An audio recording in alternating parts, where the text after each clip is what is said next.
Hello guys! Magandang hapon sa inyong lahat. I am Chin Rodriguez Pamasagariciano, a feed dealer, also at a reader. So ngayong hapon na to, tignan natin ano kayong sabihin ng ating mga gabay. So this is a weekly gabay for the month of June 17 hanggang June 23 for the sign of Capricorn. So Capri, welcome sa my channel. Ano kayang messages, advices ng spirit guides ang ating masasaga for today's video? Kanino kayang energy or kaganapan sa buhay ng mga Capricorn ng ating mga hagilap? So guys, this reading is a general reading lamang. Hindi lahat makaka-resonate. Kunin lang ang makaka-relate sa inyo. And comment down below kung kaninong energy ang ating nasagap. Because don't forget to like and subscribe my channel. And ikirikisya ba for more videos update. Maraming salamat sa mga walang sawang pag-support sa aking channel. Lalo-lalo nang skip ng ads. So ipagpalain kayo ng Diyos at may kapal. Siksik, legleg, nag-uumapaw na biyayang manambalik sa inyo. So let's see guys, what is the messages, advices ng ating angel spirit na para sa ating mga kapatid na Capricorn. So let's see and watch this. Ano kaya kaganapan sa buhay ng mga Capricorn ng ating mga hagilap? Tuklasin at bulabugin natin. Angels, please give me information pa.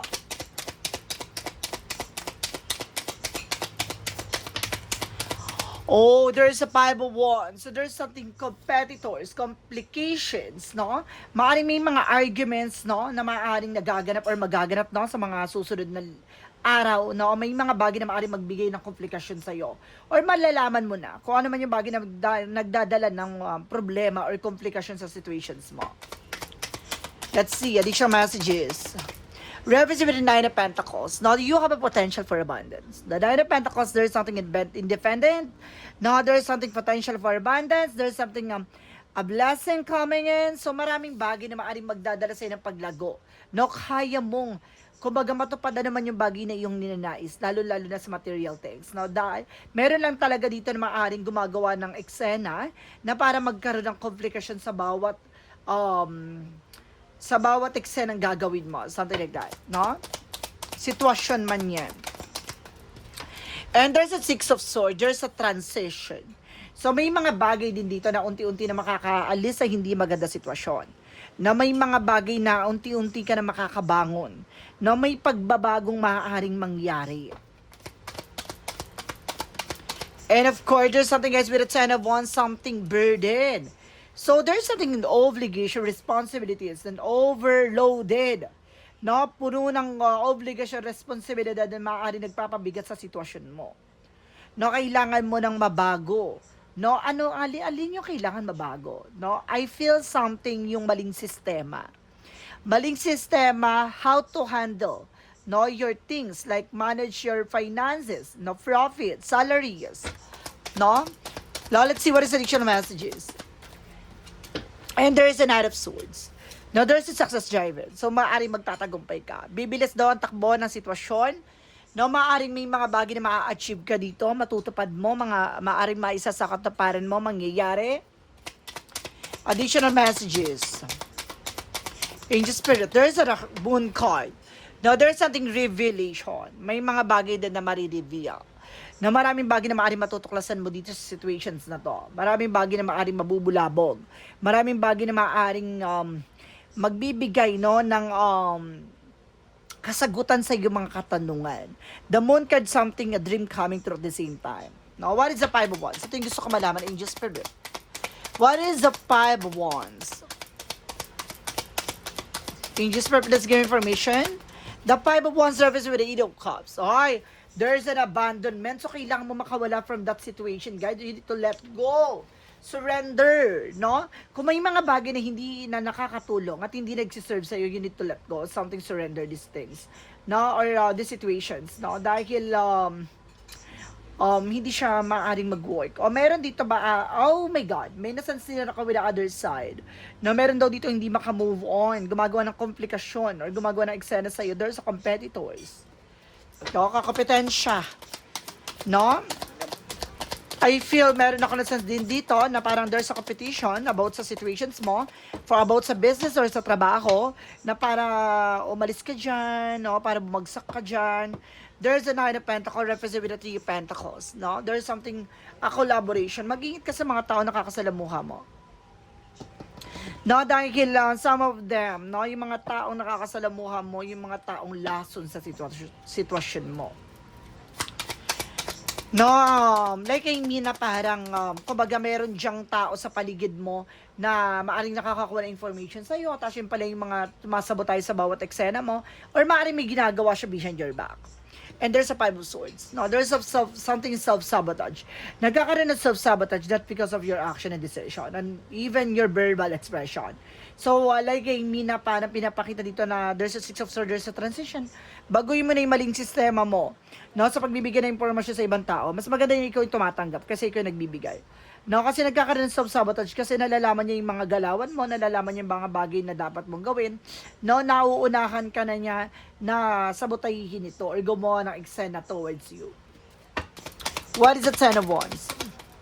There is a Page of Swords. There's a spy. Look, I'm watching. I told you so. Na talagang meron dito kumukuha ng information, nagsusubaybay sa'yo, no, lagi nakamadsyag, no, kailangan mong matuklasan or malaman kung sino itong tao na to. Kasi ito yung bagay na nagpapabigat sa situations mo.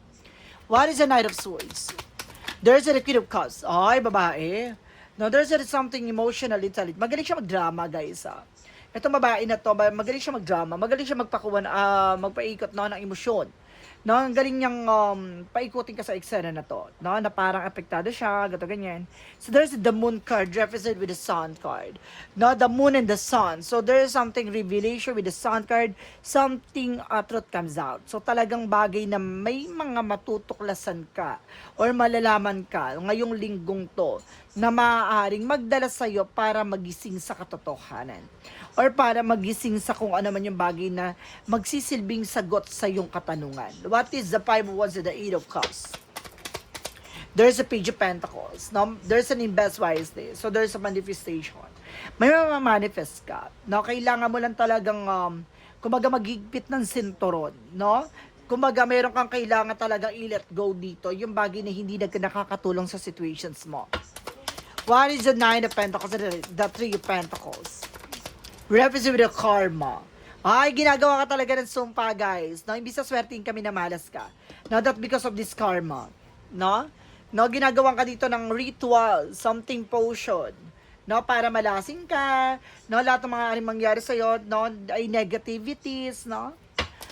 What is the Six of Swords, the Five of Swords? Represent with the Three of Cups, a third party. So, ibig sabihin, it's either your friend or relatives or there's something in environment. No, kapitbahay mo to, kamag-anak mo, or maaaring kumbaga kaibigan mo or katrabaho mo, there's a close bond. So, malapit sa'yo. What is the Ten of Wands? Because the Page of Swords. There's a Knight of Swords. So, ibig sabihin dito, some of you guys, nagkakaroon ka ng anxiety, sleepless nights. No? Maaaring nahihirapan ka makatulog or nagigising ka some of nowhere. No? Kumbaga itong tao na to lagi nakakakuha ng information sa'yo the way na parang laging nakamadsiya, ganon. So, kailangan mong mas maging matalino sa mga gagawin mong actions dahil kumbaga talagang hindi sila nagtatantan, no? Para gawang ka ng eksena or talagang para guluhin ka. So, kailangan mo mag-pay attention dyan, no? Dahil kumbaga gagawa sila ng way para bumagsak ka sa situations. What is the additional messages? There's a Four of Cups. Now, just reevaluate or analyze. So, see, kailangan mong pag-isipan mabuti. Now, there's an offer. Some of you baka binibigyan ka na pa nagkain nito, inumin nito ng tao na to, kaya kailangan mo mag-pay attention. What is the Moon card? Because the Sun card. Represent with the Knight of Cups. Sabi ko na nga, but there's an offer. At of course, mayroon dito para mag-feeling victim, ha? Mayroon siyang apology na gagawin. No, or may offer siyang ibibigay sa'yo, pagkain to. I feel so pagkain. What is the Five of Wands and the Eight of Cups and the Page of Pentacles? Represent with the Two Pentacles. Now, keep yourself balanced kasi maaaring paikutin ka nito. Naman, mag-ingat ka, magigpit ka ng sinturon or magigpit ka ng sitwasyon mo. Now, huwag kang padadala sa kanya. What is the Nine of Pentacles and of course, the Three of Cups and the Karma and represent with the Nine of Cups in reverse. Na parang there's something unfulfillment. Na para hindi mo matupad yung mga pangarap mo. Para hindi mo maisakata para ano man yung bagay na iyong gustong mangyari, no? Yung ninanais mo. May paghadlang. And there's a high, oh, may hidden agenda talaga to with your friends or something related sa'yo. No, nagkakaroon ng self-sabotage kasi alam mo kung bakit? Malapit sa'yo eh. No? There's something connected sa'yo at may hidden agenda siya. May lihim siyang inggit sa'yo. Or may lihim siyang may galit sa'yo with the other side. Now, these are messages. No, represent guys with the King of Wands. So, there's a vision. Inaano ka nito sa visions mo. No, sa isip mo, with a mental illness. Na parang, kumaga, ma-stress ka, ma-depressed ka, magkaroon ka ng anxieties, sleepless nights, ganun yung ginagawa niya. Baka madalas pa nga, parang kumikirot yung utak mo, yung ulo mo, ganun. With the King of Pentacles being secure. So, maging secure ka sa mga plano mo. No, kailangan pangalagaan mo, proteksyonan mo, ano man yung bagay na meron ka. And of course, there's something as Six of Pentacles. See? There's a giving and receiving. So, maaaring may mga bagay dito na hindi matanggap. No? Or there's something support na parang gusto nito na parang supportahan mo siya or maaaring it's either lumalapit to sa'yo, no? Nangungutang, no? And of course, I feel something na may offer talaga siya sa'yo. Mag-ingat ka. Binibigyan ka ng pagkain or inumin nito. So, pagdating naman tayo sa finances and career, love life of kalusugan.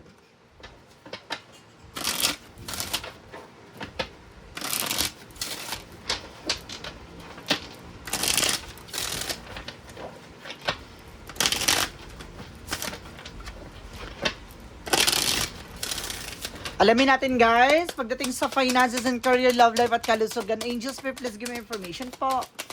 So there's a Seven of Cups. Now there's a confusion. No? Para guluhin kayo about sa finances. There's a Tower moment with a chaos. Para sirain kayo, pabagsakin kayo. No, there's a bankruptcy. Kaya nagkakaroon ng bankruptcy or parang nahihirapan ka sa pagdating sa finances. No? There's a Queen of Wands by confident. Nakasaman loob mo maging matapang ka. No? At there's a Seven of Wands by protection. Protectionan mo ang yung finances and career. With the Seven, so with the stickiness, there's a cheating lying. Sabi ko na nga ba eh. No, kumukuha siya ng informasyon at magaling siya magsinungaling. Alam nyo, there's an angel's number ha. 777. So there's a 77 represent with the flow. Doon yung daloy. No? Kung nagiging maganda yung sitwasyon mo kaso binablock niya, sinisira niya with the Tower moment. And there's an Empress card for reverse. No, there's something guys na para hindi ka magkaroon ng renewal. No, for your work, for your business, o maaring, kumbaga, hinakarangan niya rin yung ano man yung bagay na dumarating sa'yo. No, there's an Empress card for blessing, something like that. No, kaya puro kamalasan ninyo nangyayari. Pagdating sa love life, guys, let's see. Represent now with an Emperor. See, maging mature ka at magkaroon ka ng discipline na pagdating sa relasyon. And there's a Nine of Wands for slow and steady. Manatiling kalmado pagdating sa relasyon. Huwag kang aggressive. With a Five of Cups. Now, may mga disappointment dito na maaaring maranasan nyo with your person. Now, there's a losses, grief. With the Eight of Pentacles, no, kailangan nyo mag-focus sa kung ano man yung bagay na kailangan nyong gawin. No? Ano yung priorities nyo. And there's something, the word. Some of you guys, no, meron kayong balak mag-ibang bansa o malis ng bansa. No, makakalis kayo. And there's a 12 kasi may partnership. So, maaaring there's a solid bond nyo. No, there's a solid bond sa inyo dalawa. There's a twin flame and soulmate connection. I feel so. Sa kalusugan, there's a shadow side. Oh! So, see, kumbaga, parang feeling mo talaga dito, para kang may nakatingin sa'yo, nakasubaybay sa'yo, palagi. No, there's a shadow side. Na parang feeling mo, minumulto ka ng eksena. Na parang feeling mo, laging may nakatingin sa'yo, nakasubaybay sa'yo. No, madalas pa nito, madaling araw. No? Let's see addiction messages. And of course, there's a chart for action movement. Magkakaroon ng changes sa development sa situations mo. Na unti-unti mo nang mararamdaman ang mga kaganapan sa buhay mo. And of course, there's a Six of Cups. No? There's something related, a friend, ex. No, ito ang mga sample na maaaring gumagambala sa iyo. It's either an ex, a family related, relatives, or either there's a friend of yours or kapitbahay. No, co-workers. No, yan lang yung mga bagay na maaaring konektado sa inyo. There's the lovers. See? Isa rin to, no? Konektado rin to sa inyong dalawa na person mo. No, may nasense ako, there's an ex din. No, with the other side. Oh, there's a Three of Swords. See, ginagawa kayo, no? Para maipit, no? Para guluhin, no? Sa inyong kalusugan at relasyon. Para sa kayo na person mo na nararamdaman, ha? So, ibig sabihin, kung hindi to kamag-anak, kapitbahay, there's a possibility na ex to. No? Maaring ex mo or ex na person mo. And there's something Hermit card, spiritual. So, ginagawan talaga kayo about sa spirituality. So, alam mo, meron ka dito para ka napapraning. No? Maraming pumapasok sa isip mo. There's a delusional. No? Maraming pumapasok sa isip mo. Maraming pumapasok sa panaginip mo. There is a power of the deck with the Eight of Swords. No? Na there's something negative and toxic, no, around you, na para kang hindi makakilos, hindi makagalaw, na para kang naipis sa sitwasyon, na para kang natatakot, naguguluhan, no, may ganung eksena, may ganung energy ako nasagap dito sa eksena mo, guys. Now, let's see what is an angel spirit messages. Sa gabay naman tayo. So, nandito na tayo with an angel spirit messages with a money move oracle deck.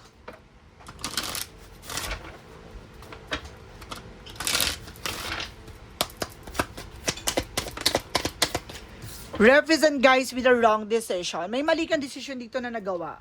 No? Kailangan mo itama yung mga mali mong decision dito, guys. There is an angel's number. Represent what?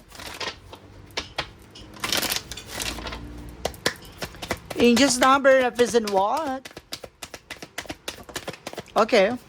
So there's a 440, the gut feeling. So tama ka ng hinala. No, may mga nararamdaman ka. There's a listen to your intuition. There's a betrayal possessive.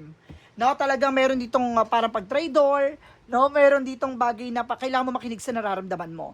Follow your gut. It's more than just a feeling.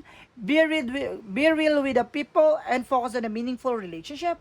Remember, you also must bring value in the table. Treat others with respect or else karma will bite your ass. Diba? So, kailangan mong, kumbaga makinig sa intuition ng gut feeling mo. No, may mga pasilip at pangitain sa'yo or paalala sa'yo na kailangan mo mag-pay attention. With a money move, there's something magical for messages. Magical for messages represent what? Wala na. Isa lang. Business ventures. So, malaking factor dito sa energy mo is there's a business na venture, no? Like business industries, or kailangan magbukas ng business, or there's something swerte sa business, ganon. And parties, there's a third party talaga. So mayroon nag-send talaga about sa third party. There's something, a solid foundation. Palakasin mo yung pundasyon mo. Ibig sabihin merong gustong gumuho at sumira ng pamilya mo. No?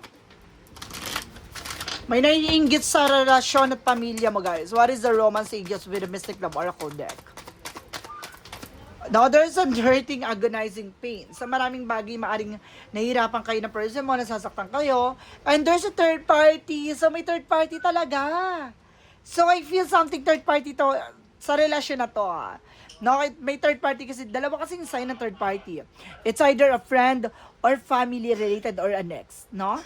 And there's an him with divine masculine. So, maaring kung ikaw ay very divine masculine, na lalaki, or maaring person with there's something divine masculine. Ibig sabihin sa kanya nagmula yung third party or sa'yo. What is the synchronicities? No, there is a silence. So, kailangan mo talaga maging tikong bibig, na maging tahimik. Kasi, kumbaga nakakakuha sila ng information sa'yo dito. And the incantation, see? A parrot. So, kumbaga madaldal nga. So, talagang, kumbaga, dun mo makikita itong tao na to madaldal. Or maaaring ko'y madaldal. No? Huwag kang pasmado yung bunganga mo. Kaya kailangan maging tikong bibig ka. Archangel Michael messages, God is in charge. Sabi niya, Archangel Michael dito, ang ating Panginoon daw ay nasa tabi mo. No? Nasa side mo. What is a Jesus loving quote said? Knock and shall be open to you. So, kumakatok na ang ating Panginoon pagbuksan mo. So, ibig sabihin, yung, kumbaga nandiyan na siya sa tabi mo, kailangan mo na lang talagang pakinggan ang kanyang mga sinasabi. No? So, let's proceed na tayo, guys. Where's my card? Okay, nandito na tayo with a yes or no, pick a card. So, guys, kung na-miss niyo yung reading ko, and of course, kung ikaw ay matagal na sa reading ko, or ay matagal na sa channel ko, no? At nanonood ng reading ko ever since, no? The word begun. So, kumbaga, alam mo tong yes or no pick a card na to. Kung ikaw ay bago sa channel ko, so ito ipapaliwanag ko. Ang yes or no pick a card, pwede ka magtanong. No, mag-isip ka ng tanong, at pipili ka na magiging sagot within 1, 2, or 3. Kapag nakapag-isip ka na ng tanong, at nakapili ka na ng number na magiging sagot sa tanong mo, please comment down below. No, 1, 2, or 3. Isa lamang po ang pipiliin nyo. Mag-isip na kayo ngayon na at ito na ang magiging sagot. Okay? So kung mabot ka dito sa reading at ito sa eksena na to, mag-comment ka na. No? So let's see. Yes or no, pick a card. Let's start with the number 1. Number 1, ayaw pakita. Number 2 muna tayo. Number 2, there's a yes. No, sunny outlook blossom open to the divine inspiration. So, may magmukadkad.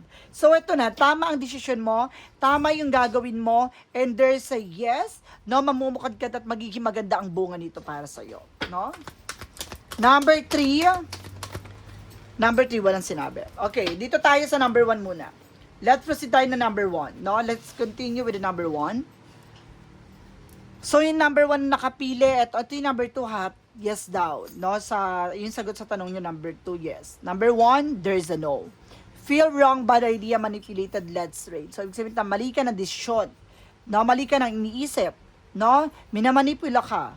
No? Huwag ka magpakontrol sa sitwasyon na to. No? Number 3, there is a no again. Like oil and water separates, drip apart. So, ibig sabihin dito, no, tulad ng langis at tubig, hindi pwede pagsamahin. So, you need to surrender and let go. No, yung mga taong alam mong hindi nagsiserve sa'yo. No, kahit anong pilit mo dyan, i-please yung mga tao na yan, maging mabait ka dyan. Kung ayaw nila sa'yo, wala kang magagawa. No, or may mga tao talaga na kahit anong ipilit mo, may kailangan kang pakawalan at bitawan dyan. So, guys, this is a weekly gabay. No, a weekly gabay for the month of June 17 hanggang June 23. For the sign of Capricorn. So Capricorn, maraming salamat for this wonderful reading. So once again, this reading is a general reading namang hindi lahat makaka-resonate, kundi lang ang makaka-relate sa inyo. And comment down below kung kaninong energy ang ating nasagap. Kung gusto mo tuloy-tuloy itong reading na to at tuloy-tuloy ang ating pasilip at gabay sa inyo, mga kapatid nating Capricorn, don't skip the ads para makatulong sa ating channel. No, maraming salamat po sa inyo. And of course, maraming salamat po sa paghihintay ng aking reading every single day. No, ito na ang simula ng ating pagbabalik at tutuloy-tuloy na natin to hanggang monthly special pasilip. No, pasensya na kayo dahil ngayon ay umpisa na ng malaking pagbabago sa mga eksena niyo. So maraming salamat po and see you the next video. Bye-bye and babush.